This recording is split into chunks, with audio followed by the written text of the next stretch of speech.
अडचण निर्माण करू शकतो आणि तेच झालंय।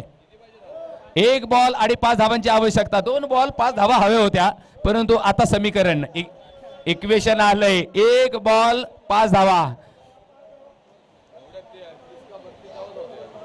रुपेश सर, जर एक षटकार आला ना, जसा षटकार लगावला तर मॅच क्लिअर होईल, कारण कंपल्सरी आता मात्र 5 धावा कराव्या लागतील।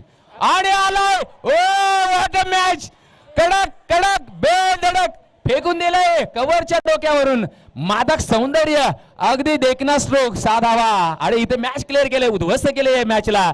आणि याचा शिल्पकार विकासने हे आपल्या टीमचा विकास करून दिलाय आणि खरोखर या खेळाडूला नक्कीच येणाऱ्या भविष्यामध्ये आमच्या शुभेच्छा असतील। परंतु अभिनंदन या जिंकलेल्या टीमचं, अर्थातच मोर्या कडवे संघाने कडवी झुंज शेवटच्या क्षणापर्यंत देता मॅच विजयी करून दिले आपल्या संघाला आणि त्याचा शिल्प